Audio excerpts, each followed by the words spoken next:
around, and I stopped earlier and tried to listen for any sign of animals, any calls, but we don't hear anything. We had a lot of bird activity, birds starting to get more active now as the morning is warming up.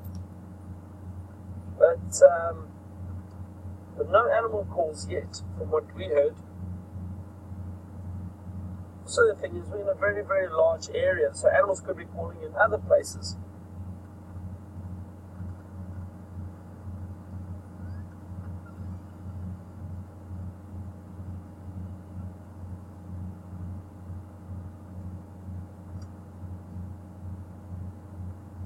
Okay, so James is with the lions now. Go and have a look. Look, everybody, little lion cubs. How special and precious is that? 4 little lion cubs. I think they're going to go south again, out of the reserve. So let's just enjoy the sight of them.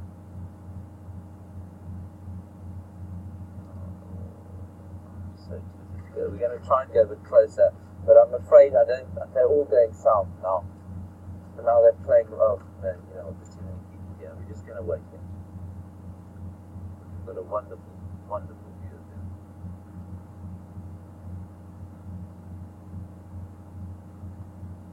Oh, wow. Isn't that nice? That's just fantastic. So it's a little bit confusing now because, of course, we're right on the boundary, so it's difficult to know how many vehicles are in and out of a sighting like this. So we're just going to wait here. There is another lioness to the north of the road. Let's just stand by here. They are still there, but I'm not going to push into the sighting. It looks to me like there are 2 ages of cubs there, 2 very little ones. So we do try and keep the vehicles I know there are a few new people watching today. We keep the vehicles in the sighting to 3. In an exceptional situation like this, where we're on the boundary and the sighting controlled by the southern people operating on the south there, you can get a situation where suddenly you have 4. But because we've got long lens on the camera, we'll just wait here and see what happens. I don't think it's going to be possible to get too much more of a view, to be honest. At least we saw a little lion cubs. That was very special.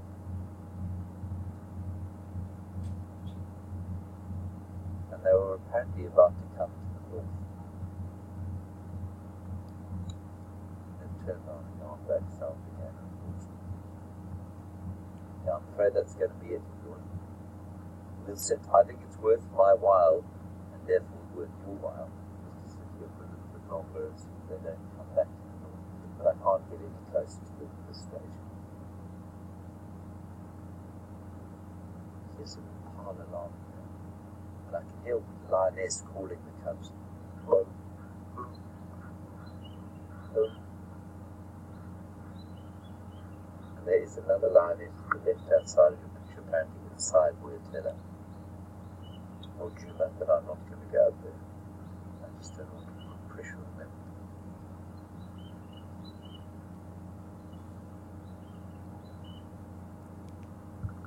Beautiful. Hooray! Now, those of you who don't know, this pride, the Styx pride, had 3 cubs when the Birmingham boys took over this area. Now, many dwarf horses are scandalized when they hear about the fact that when new male lions come into an area, they'll kill war cubs under a year old. And those cubs at the time, I think, were about 6 months when they were killed by the new marauding Birmingham boys. And they didn't have any cubs for a long time. The Birmingham settled, and the lionesses of the area, there are 2 prides that they dominate, the Styx pride and the Hooper pride. They all settle down and then later with the new males, and cubs now start quite a lot of confusion actually. There are quite a few very pregnant females around the place. So we're looking at the results of cubs fairly soon, and we'll get sighting more regular viewings than the one we just had there.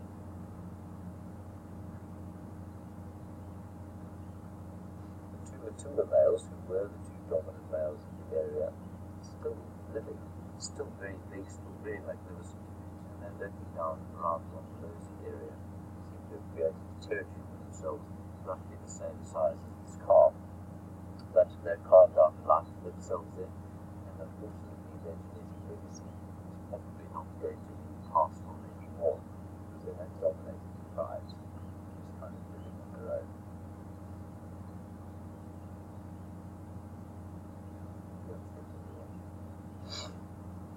I'm afraid.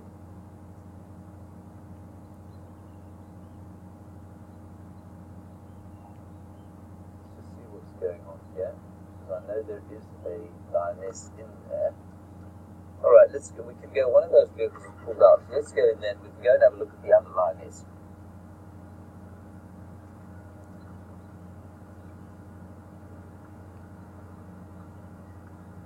Just ease our way along here. It was so wonderful to see lion cubs again. I was really hoping to hear them calling, going, ow, ow, ow, ow. Of course, is why they are even cuter than leopard cubs. Where many would disagree. I don't know where the other lioness is. She's in here somewhere. See her? No, that's her there. That's that big Catholic around it.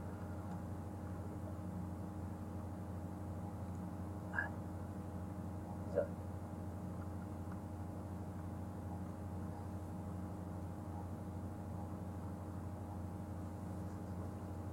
We have a lioness. Now, many of you, of course, have watched the Fly for a long time.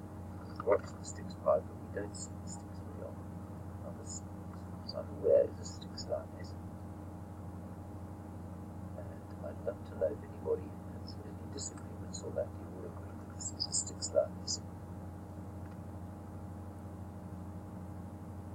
Just looking with my binoculars. She's got quite a thick neck, I must say. Yeah, I would recognise her as a woman. The nose is kind of it's mottled and it's got a nasty scar on the top of it. She's got a beard, isn't she? The bearded lady. She does look exactly look a bit like a wolf. Very nice to have a lioness that we can have a look at. And maybe, just maybe, she'll call those cubs back again.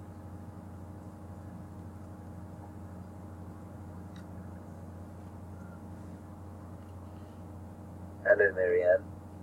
Very nice observation from you, and you've answered your own question exactly correctly. You say those lion cubs look very relaxed around the vehicle. Do they take their cues from their mother? Yes, they do. They take all their cues from their mother. As soon as their mother thinks about being nervous or running away, then those cubs will take their message from her. Hello, cubs. You want to move? You can see a cub's tail. Yes. Brilliant spot. Yeah, you can hear them calling. Alarm. That's an alarm.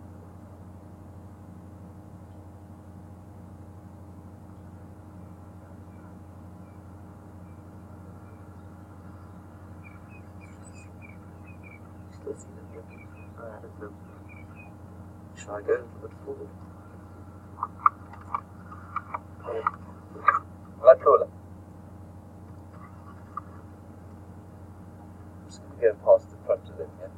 I'm just going to go past the front of you. Do excuse me. Thank you so much. Morning. Just stop here and have a look.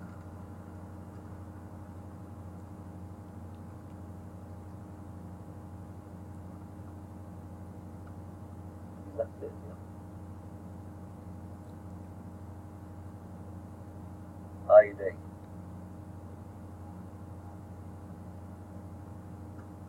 You got a view there.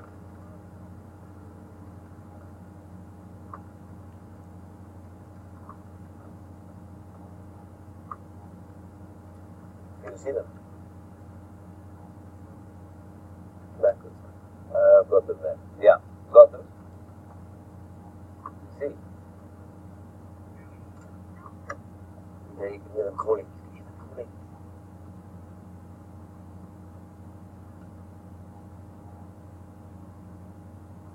Little. It's precisely that noise that I think thank you to all of you for confirming that it is a sticks lioness coming this way.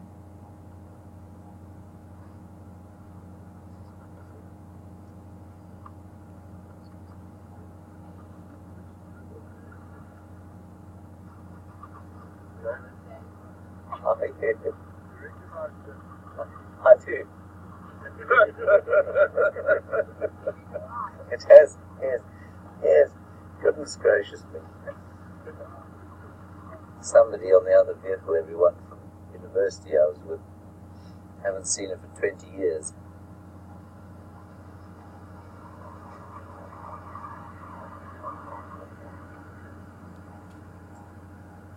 That was a vehicle going past. I think they missed the line. Oh well. Sorry for them. The two lines behind us. But let's just stick on those cups there. This is just brilliant stuff. Amazing. Coming back this way. I'll get up my camera so that I may take some rank average blurred photographs. She's calling the other two behind us. Just kind of moving. Are they coming this way? Here come the cubs. Oh, they turn round. Don't go away. Here comes the lioness. She's also lactating. This is fantastic.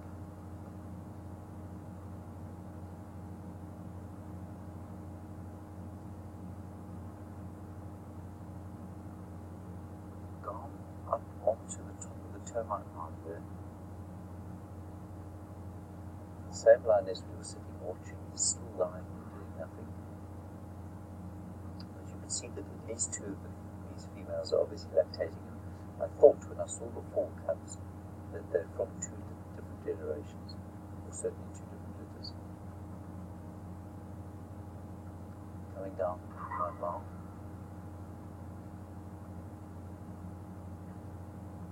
You can hear them calling.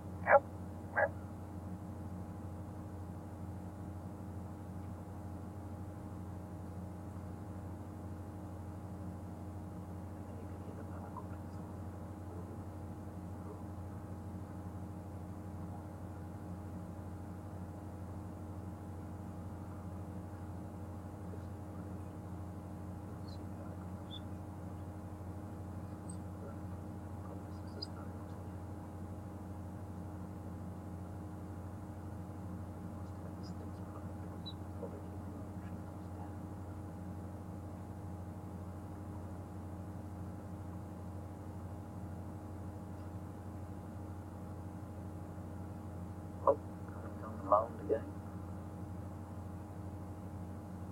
You see the mound here? Should I go a little forward? Just sneak forward. Right.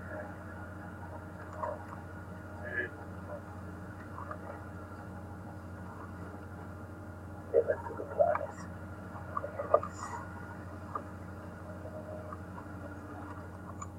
She also looks like she's lactating. She's definitely lactating.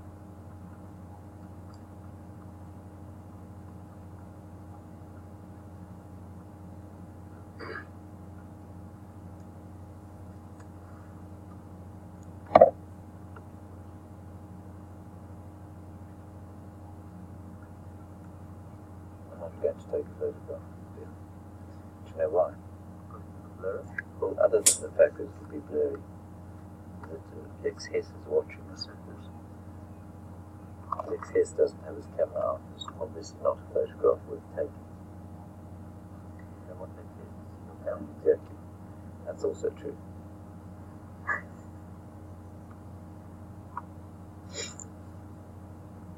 James Richard, you want to know if this is enough lioness action for Via? Via, was this sufficient action, or did you want some kind of mayhem death to seem like it would have? just wood panning. Okay, he likes to wood pan. What that means is you want to swing the camera from side to side because the action is so incredible that you don't know where to look.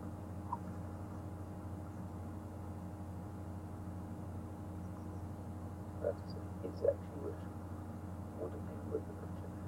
There she goes. Put some wood pan for me, everyone.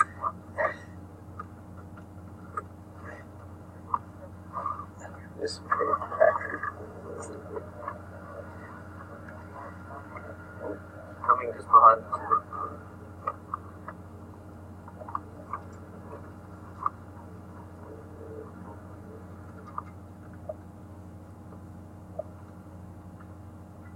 There she goes. You can see the scars of a long life. They're all over the shoulders and all over the skin. That's just from boxing, fighting, living the life of a lion.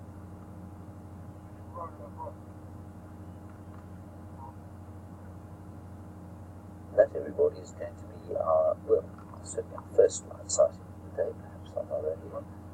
Not a bad one.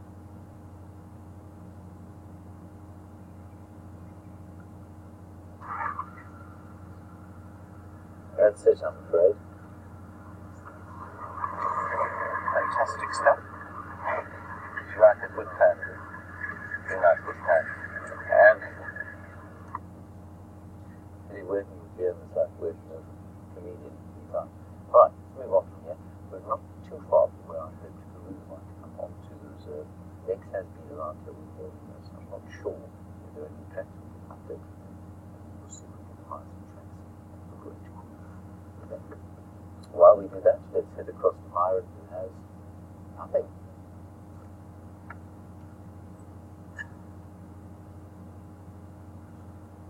Yes, James, you are correct. We still have nothing.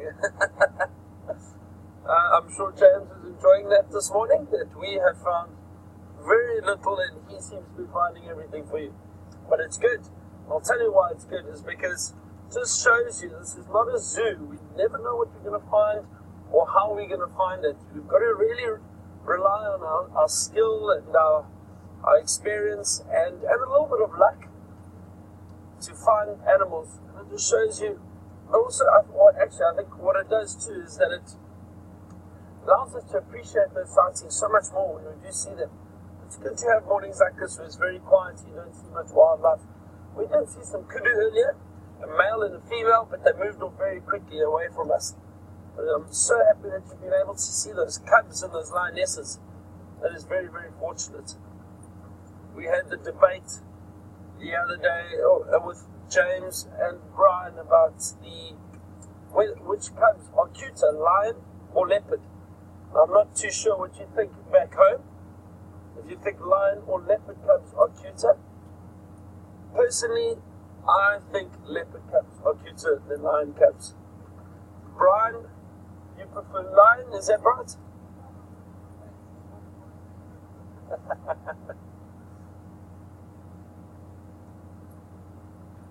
I think anything small in the bush is cute.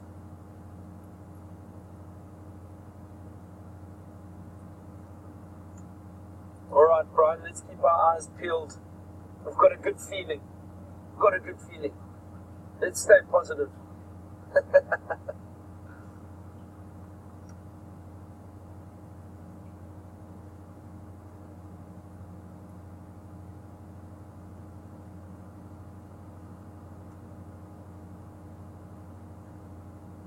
So, Kennedy has asked if I've ever touched a lion or a wild animal before.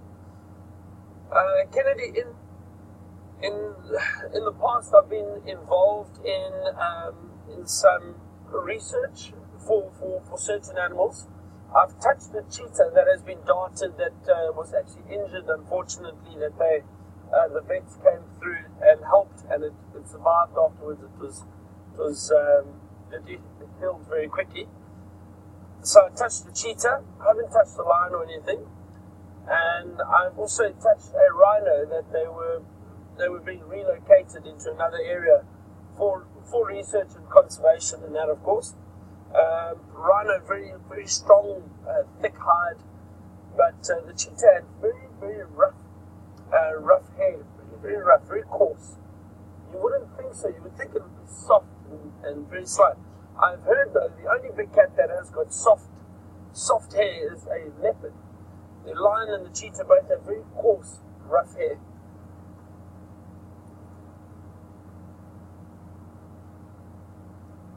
Generally, I prefer just viewing the animals and not touching them at all. I'm not a big fan of places where you can go and pet cubs and little animals, wild animals, because I think for education it's good. People do learn a lot from it. But I often wonder what happens to those young animals once they get older and they're no longer able to be pet.